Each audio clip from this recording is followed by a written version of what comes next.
Your forecast first. Sponsored by Natex Heating, Cooling, and Plumbing.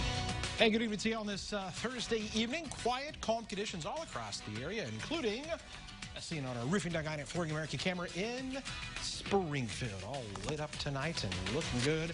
As we take a look at the satellite and radar picture, the clear skies that we've got out there, also allowing for those temperatures to cool down. We've got readings now down to 30 degrees in Champaign, below that freezing mark. 34 Springfield and 37 in Effingham. But we are all green on the commute forecast for tomorrow. A little chilly to start the day in the mid-20s. We find our way to 50, mostly sunny. Nice Friday. Stepping into the weekend on the right foot for sure.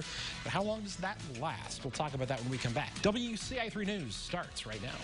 Now on WCIA 3 News. It's been nearly 5 months since one teenager was in a car crash. Today, he was welcomed back home with cheers and applause. Plus, 2 pharmacists are out of a job. What one of them is accused of doing with COVID vaccines. And the pandemic hit restaurants, sports, and entertainment. How it could also affect prices for your morning cup of coffee. You're watching your local news leader. This is WCIA 3 News at 10.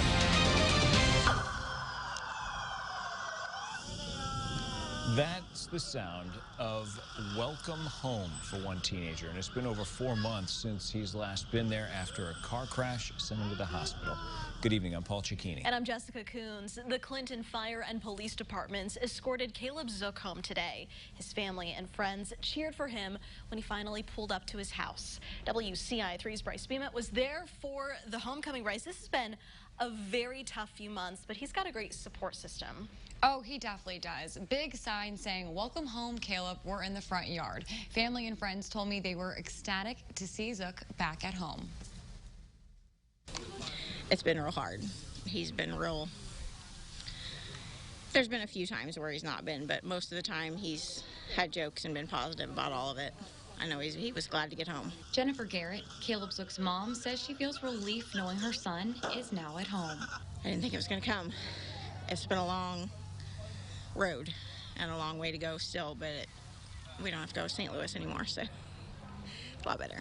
October 1st, Zook was in a car crash. He was ejected 150 feet from his car and airlifted to Ann Urbana Hospital, where he had to undergo multiple surgeries, including an 8-hour back surgery, trying to save his legs from paralysis. And to top it off, with COVID restrictions, only one person was allowed in with him. People slept in the parking lot. It was awful. He was taken to a rehabilitation hospital in St. Louis, where he stayed for several more months. When I woke up, I was like, well, that's not good. And since then, I've been like, well, no need to be sad about it. Just as well turn it into a joke. But now he's home. We love you! And don't you ever scare us like that again! She was trying to surprise me, but then, it didn't work. I found out about it, we were 20 miles away from the hospital. I found out about it. Garrett says they still have a lot more work to do. She also hopes to get a second opinion to see if her son will ever walk again. So we have to go have a reeval before he can go. He needs that.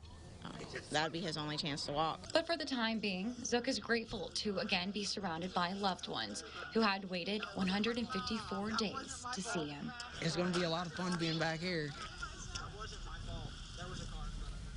Garrett hopes to bring her son to get his spinal cord checked in Chicago. She said the first 5 to 6 months are the most crucial to regain mobility, but she is relieved to have him home and alive. Back to you. What an incredible attitude he has, and it seems like that's the attitude he has to have. I know he's got a long road ahead, but if he is literally going to get back on his feet, he just seems so positive. That's what they said. That he was like, I was making jokes, and his mom was like, he's the most optimistic guy. Yeah, you certainly need it. Bryce, thanks for sharing. Well, the family does have an online fundraiser set up to help with medical bills. Of course, those are expensive. That link will be on our website. Another news, a man from Champaign is accused of shooting at a car on the interstate last year. Happened on I-80 in Cook County. State police say 30-year-old Terrell Jackson fired at another car in August. That car hit the guardrail. Jackson's car hit a light post. He ran from the scene and was arrested this week. He's charged with both aggravated and reckless discharge of a gun. Springfield police arrested a man on stolen gun charges. Police found guns, ammo, and marijuana in a car during a traffic stop. 33-year-old Tommy Banks was driving. Police say 2 guns were stolen, one from a house in Springfield 20 years ago, the other in Indiana. A Danville man was found guilty of murdering a man in 2018. That happened at the Untouchables Motorcycle Club in Danville. 21-year-old Deontay Bright shot and killed 23-year-old Albert Gardner. The Illinois Attorney General says Bright then ran away to another state to avoid being held responsible. The Vermilion County State's Attorney says this guilty verdict shows the community will not tolerate gang shootings. Now for an update to a kidnapping case. We told you 27-year-old Felipe de Jesus Guevara Sanchez was sentenced to 4 months in jail after admitting to holding a man against his will. Authorities caught him at an Urbana gas station in the fall. This is video from that. Now one of the victim's lawyers is weighing in. She says the victim and his family had no say in this decision. It's in the control of the Champaign County court system, and she says the victim and his mother did not get what they deserved. This was very traumatizing for them both, so I think that she just really wanted justice to be served. And, to start out with charges as severe as like aggravated kidnapping and forcible detention and then end up with unlawful restraint, that's kind of a big jump. It's very emotional for them. She previously said she often helps victims in these types of cases get U visas or T visas, and the change in charges will not affect that. One person was hurt and a decades-old business destroyed after a fire in Pontiac last night. You can see the flames right there. It took hours, firefighters say, to put those flames out at Bernie's Automotive Repair Center. Other departments came to help. While they were able to keep the fire from spreading to nearby businesses, not everything could be saved. In addition to the buildings, there were multiple vehicles surrounding the building. We were able to protect the majority of them on the south side, but unfortunately all the other vehicles were exposed to the radiant heat and caught on fire. The cause of the fire is being investigated by the state fire marshal. And here's a look at a fire in Tolono from earlier this week. You may recognize it. Destroyed a home and killed 3 dogs. Today, it rekindled. Crews were called back to Meadow Lane on the south side of town this morning. Some flooring ignited, but was quickly put out. State Fire Marshal is also investigating a cause there. We have new information about 2 Central Illinois pharmacists who were fired. Officials say their actions did not take COVID vaccines away from the public. One of those pharmacists brought vaccine doses home to her family. She worked at Decatur Memorial Hospital. Today, a hospital spokesperson told us she did what's called pooling.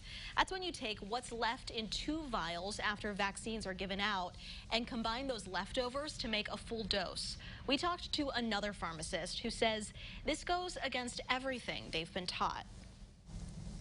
The sheer facts of the situation, we don't have enough of it.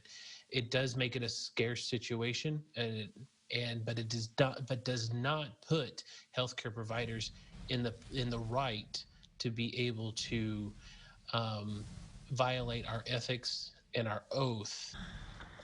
We mentioned another pharmacist was also fired from Decatur Memorial. We were not told why that happened.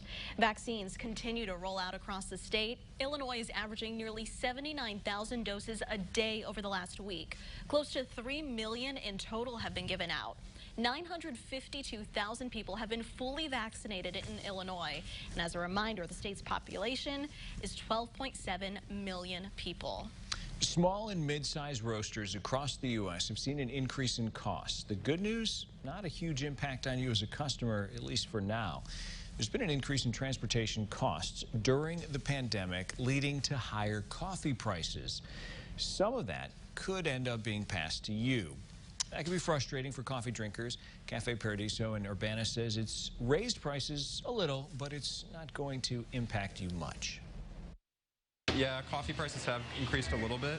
I don't know if we could really pinpoint exactly where along the chain that increase has been. They say most coffee shops have, however, been impacted by this. Crews will be working throughout the year to improve Champaign's natural gas system. They're replacing 11 miles of pipeline, gas mains, and more. The cost, more than $6.5 million. It's to change the old steel pipeline that was set in the 60s with a better corrosion-resistant material. It's the new standard that we're using now. Our customers, hopefully will see just more reliable service. Out with the old, in with the new.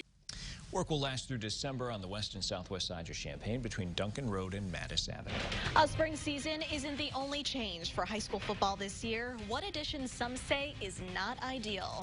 Plus, not only will the Illini play in the Big Ten tournament this year, but there's a chance you could watch them live. I love saying the word spring, Kevin.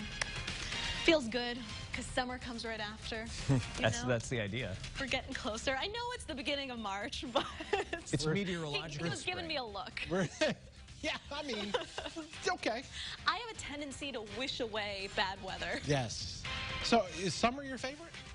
Spring actually is my favorite, but I don't like the bad part of spring. The severe weather part, right? Yeah. Well, unfortunately, we are not going to dodge that, and I actually think this year we're really not going to dodge that. We won't get into that tonight, though, but we will talk about how today's 50 degrees was above average, and we've got more of that in the forecast over the next few days. We're going to talk some thunderstorms, though, when we come back.